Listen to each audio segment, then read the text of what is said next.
Fran Gendreau, president of the Madawaska Historical Society, and please forgive me if I switch to French because that's just what I do.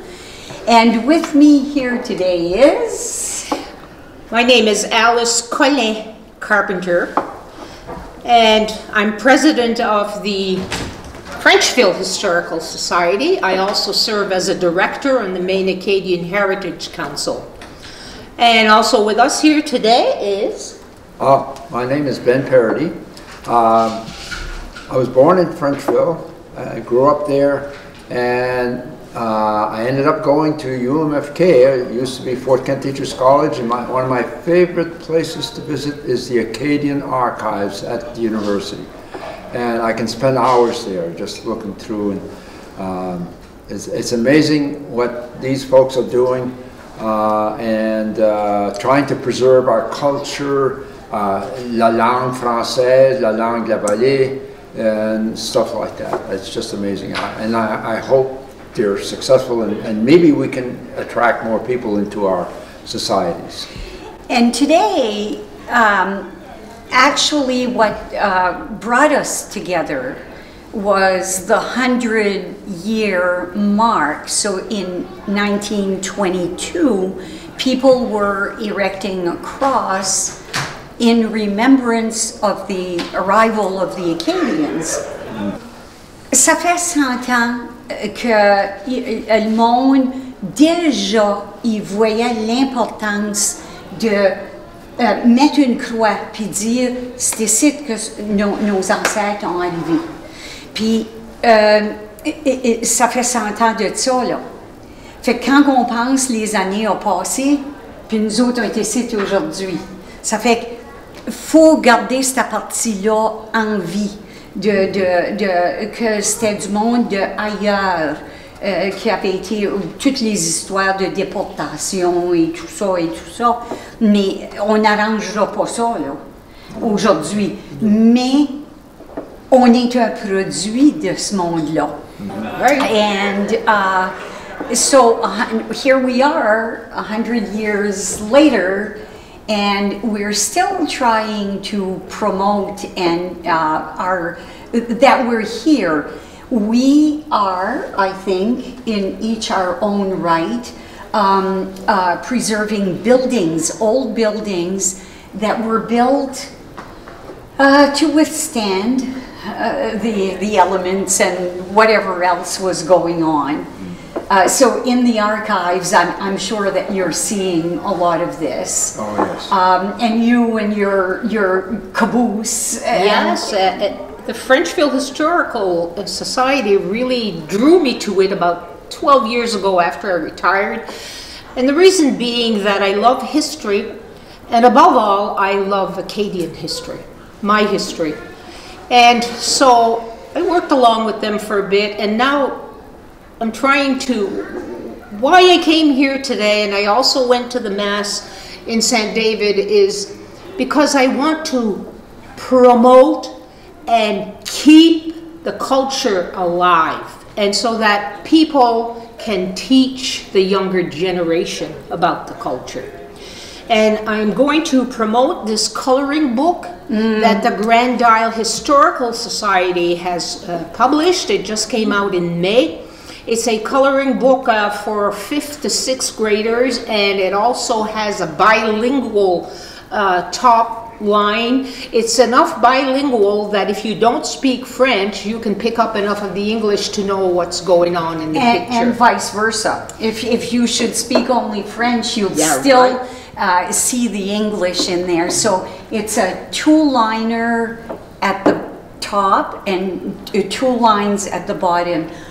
Those drawings that Leah Cook did that's all freehand, and I think her coloring book, it's a coloring book, yes, but it was meant to... It's also a history book. It's a history book, but it was meant so that conversations would bloom out of there with the older set, like maybe Oh, I remember there's a part there about all the medals that they used to pin on our clothing. Les saintes médailles puis les scapulaires. Puis c'est ça. Puis, so that the kids today don't know that, but they are curious. Yes. And they are eager to learn. Therefore, learning their history. So, yeah, we've got to keep that going. I was fortunate. I think like 3 or 4 years ago, there was a young lady by the name of Cleo Willette, Frenchville, that organized an immersion French program for preschoolers, and my grandson went to that, and he'd come back at night, and once I was visiting, and I'd ask him questions, and stuff like, "What did you learn today?" "Bonjour, grand-père." And it was so much fun for me, and I'm sure he could relate with me. Yes, and I think that Leah, knowing Leah like I do, that's what she had in mind, to keep that conversation across the generations going. And I think we're seeing that evaporate way too fast for our liking. I see they restarted that. It's not called La Maternelle, but it's something, another French, I can't recall, at the St. John Valley Technical Center. Yeah. So it's going to, but Madame Cleo Willette did a lot of work. She is on our board of directors. Okay. Getting close to maybe giving that up. Well, there comes a time where you have to. But I think that the language is very important, le français, de garder ça. Puis, on avait coutume qu'on disait, ben, c'est assez s'ils nous comprennent. Mais là, on a dépassé ça, là. Il faut dire, eh bien, mais ceux-là qui nous comprennent, il faudrait qu'ils parlent. Puis ça fait que I think that these efforts, the coloring book, the children's programs, that's what they're doing. That's what they're doing.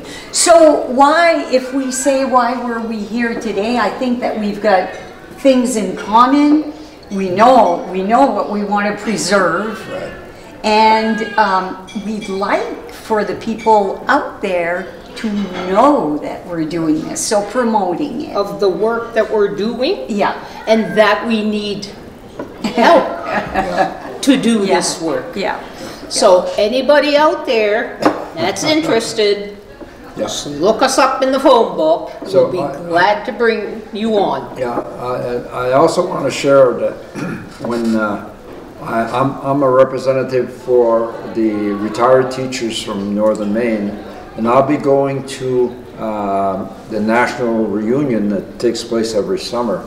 We haven't had it live for the last 2 summers, but this is the first time in a while. And so I always like to look up, like the folks from Louisiana, see if there's anybody there that, and I talk with the president of their association, and, it's Theriault, okay? Yeah. And, or lui, là.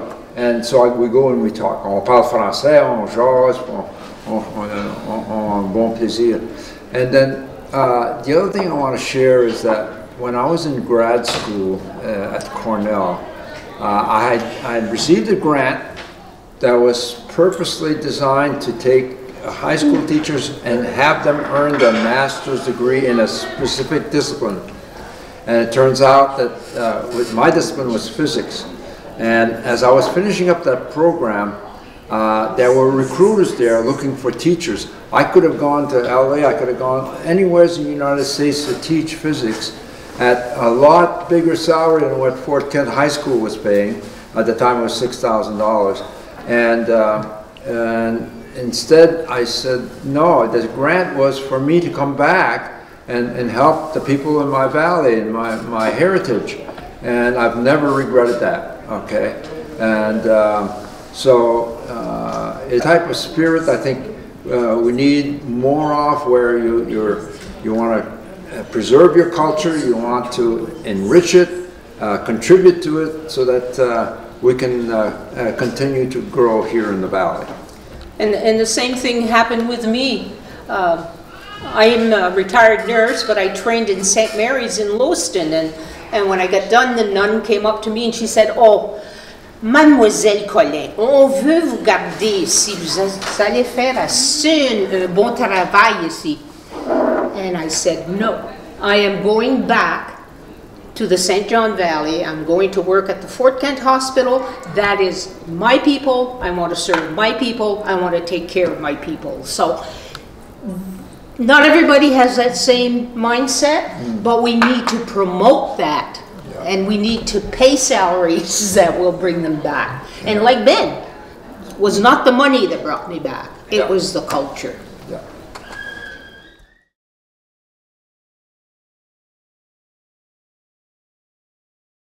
A few words about the founding of the current cross site, because that's what we're here talking about today. So in June 1785, we all know, after an arduous 10-day journey up the St. John River, the first group of Acadian families set foot on the south shore of land that had been granted to them by the New Brunswick government. They landed their boats some 2 miles east of the Wolastoq village of Madawaska. Legend has it, the supposed leader of the group, Joseph Simon Daigle, erected a cross of birch at the place where they landed, both as a marker to anyone who would come later, and as a sign of thanks to God for granting them a place that they might finally call home. The people of the valley have always held on to that cross with a sense of pride. It's a testimony to those who persevered while enduring the well-known travail of the Acadian people. They made it a point to maintain their symbol, and many other crosses have followed the original, always on the riverbank, but in varying locations. Some have said that it was usually approximately about 2 miles east of its present location, but that it gradually made its way west. By the early 1900s, the cross was said to have been on the south shore, directly across the river from the church at St. Bauzelle. When St. David Parish celebrated its 50th anniversary in 1922, parishioners decided to build the cross and had it erected on the farm adjacent to the St. David Church. This is where the cross has stood since then. And this year we mark the 100th anniversary of that site. By 1973, local historians had moved to have the site placed on the American National Register of Historic Places.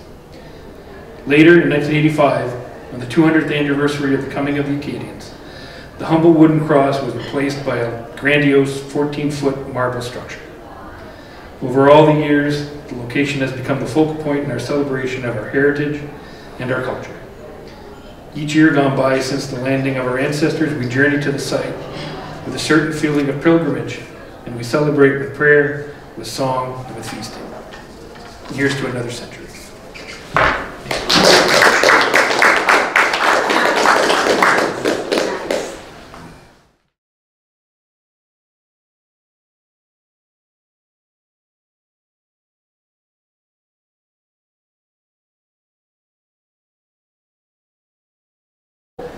Yes, we'd love to see you at the Acadian Archives. I'm sure many of you, if not all of you, have been to the archives before. There are a lot of exciting things happening. We're accessioning new collections, and we're organizing events. We're holding oral interviews in the community for people who've been impacted by the closing of the border the last few years. If you know people who've been personally impacted and are willing to talk about their experiences, we'd be delighted to talk with them and to chronicle this landmark moment in our region's history. So it would be a true pleasure for us to chronicle that and preserve it for future generations, for them to understand what we've been through in this region as a borderland region that is increasingly bordered, and the impact it's had on local communities.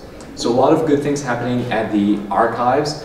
We'd also invite you to come in and meet our new archivist, Anne Chamberlain, retired last year. A well-deserved, although deeply regretted, retirement. So we look forward to having you come in to meet Madeline Soucy, who's our new archivist. She's an incredible person, incredibly talented, has skills that I don't have as an archivist, and she has an MLIS, which is kind of the norm in the field, and she's been doing wonders with our collection. So please come in, rediscover us, meet us, and we'll be glad to partner with you. I think that for a long time it's been kind of a challenge to reach across those town boundaries in this region, but we'd love to partner and support the Madawaska Historical Society and do our part to advance this culture in this region that we all care about. Okay, so that was my long introductory spiel. So obviously today we are recognizing a few days in advance Franco-American Day in the state of Maine, which I believe would be Tuesday. We celebrate the wonderful work of the Madawaska Historical Society and wish it as well an additional centennial, another 100 years in the future. And it's a centennial, as Ken was reminding us, of the Acadian cross in St. David. And I add that we're really blessed to have this wonderful weather and have the wonderful chanteur Acadien with us too. So it's a really lovely occasion for me, as I'm sure it is for all of us. So I want to talk about a few centennials actually. So this is a centennial of not only the cross but the bridge in Madawaska, celebrating 100 years this year. It was inaugurated on Labor Day weekend 1922.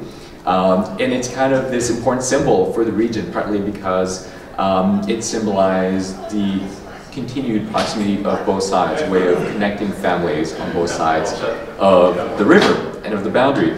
And in the same way, the Acadian cross bridged the border by bringing a lot of people of Acadian descent, French Canadians from New Brunswick, even from Quebec, to celebrate, to take part in this immense celebration.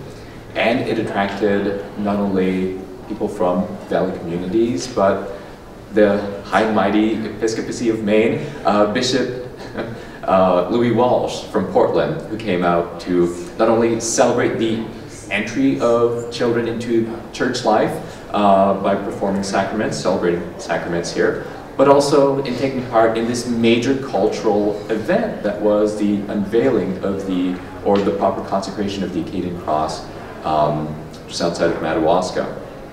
And I want to quote James O'Toole here in his article for Shabako, which is the journal of the Mount Desert Historical Society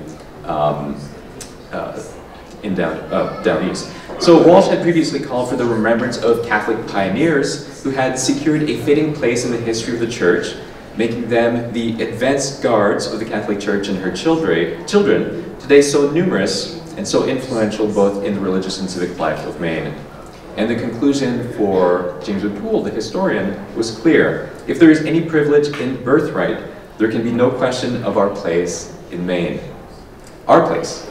Walsh had built on the short fragmentary history of the 17th century, a tradition that was useful to the flock in the 20th century. It was now a flock both numerous and influential. Politicians take note. These commemorations of past events were what we now call public history, or heritage work. They reminded people of the importance of history, but this was not merely history for its own sake. Rather, it was history put to a distinct purpose, using the past to say something significant about the present. So again, this foregoing quotation was from James O'Toole's work, and it's inspired specifically from the tricentennial of the Jesuit mission on Mount Desert Island, but it captures perfectly the significance of the pageantry, the celebrations, and the commemoration that took place only a few paces from the St. John River in 1922.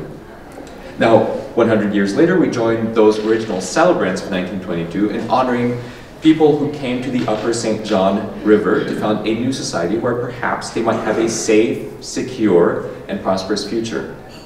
Acadian refugees married French Canadians, and through their agents embarked in the lengthy process of having legal titles to their lands recognized, such that they may be spared further displacement. They took advantage of the river's burgeoning role as a commercial artery. The Bishop of Quebec responded to the spiritual needs of the population by sending priests, and institutions developed gradually. People of French heritage entered positions of public trust, from local school committees to the legislature.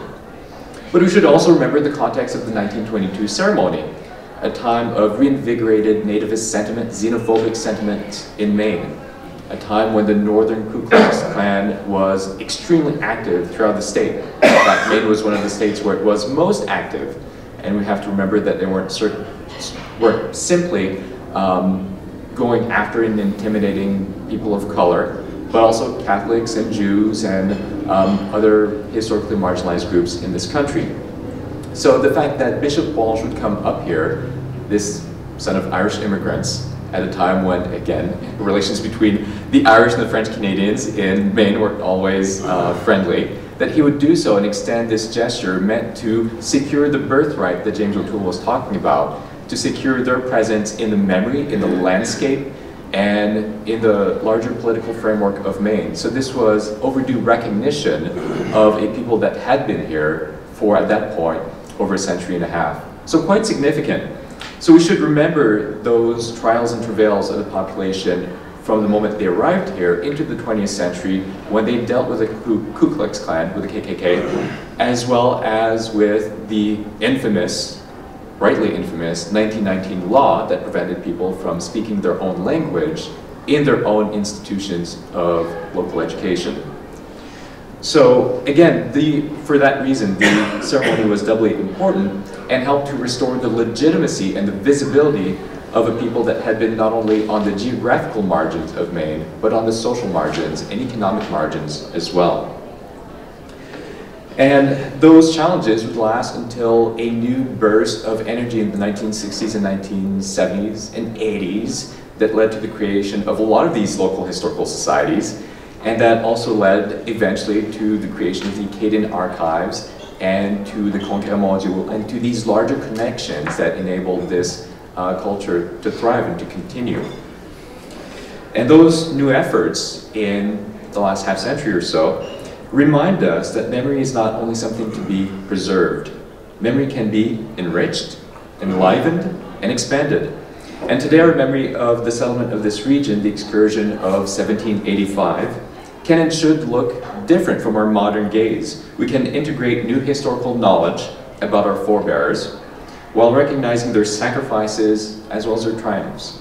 We know that the people who came in the 1780s were not, in fact, the first people here, and increasingly we're doing a better job as a society and as local institutions of recognizing the Wolastoqiyik, or Maliseet presence that preceded us. Many of us understand that this is as much a French-Canadian monument as an Acadian one.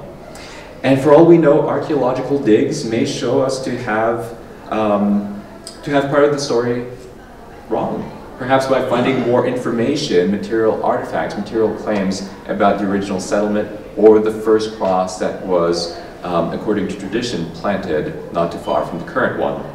So all that is to say that we need to not only keep our heritage, but build upon it, build upon our historical knowledge, and share it and make it relevant to the next generation so that they might feel comfortable within that cultural space and feel as though it's a culture that speaks to them. So those reminders come not only from the events of 1785, but of 1922, when a new generation took its culture in its hands, welcomed the bishop, welcomed people from the outside, and showed that they were still here, they could still pass it on and make it relevant to a new generation. And I think we can do that still today. Thank you.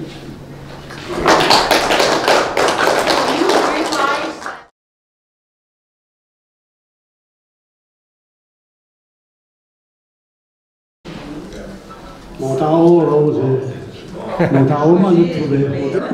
M'a gagé 50 cents, les orteils plus grosses que les miennes.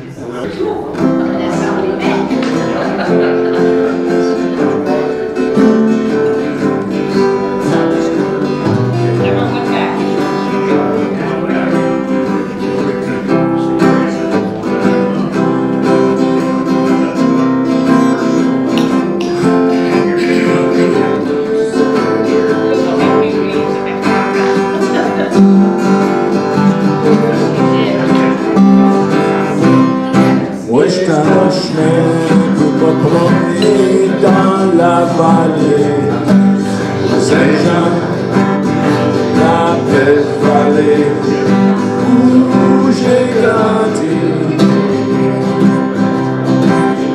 Ma famille m'attend, c'est un grand événement. Quand je viens chez nous dans mon petit coin pays, la fête est dans la maison quand je suis arrivé. Mes frères sont venus passer la veille. On va chanter, danser, on va faire des petites folies. Une game de camp, moi et maman, avant de se coucher. C'est comme ça se passe chez nous, dans la vallée Saint-Jean. C'est comme ça se passe, dans la vallée Saint-Jean.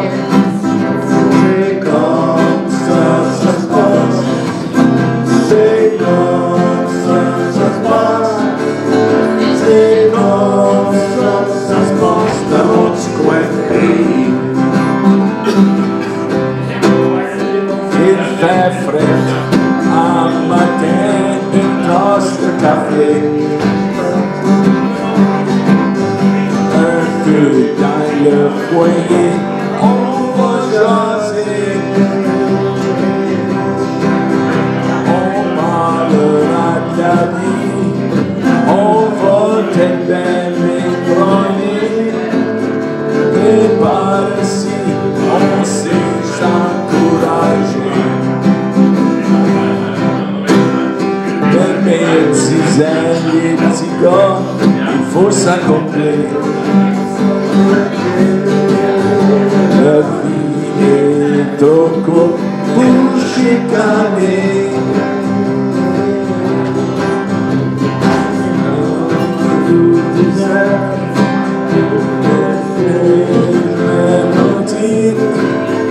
Apprendre mon train d'apprécier les petites choses de la vie.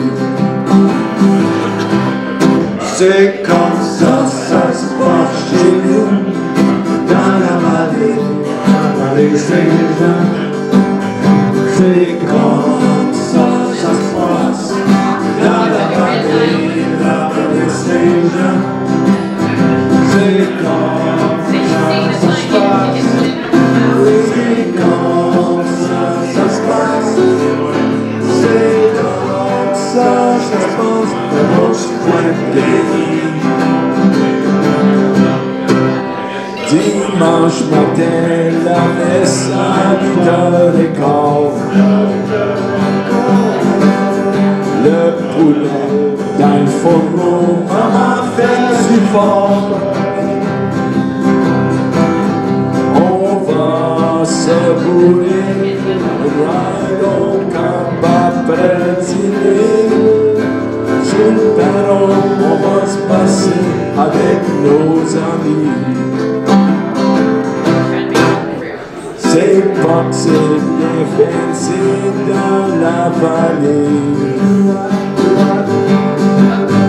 Les valeurs de la vie qu'on a pris ici. Je n'oublierai jamais l'amour de ma famille. Ça sera dans mon cœur toute ma vie. C'est comme ça se passe chez nous, dans la vallée Saint-Jean.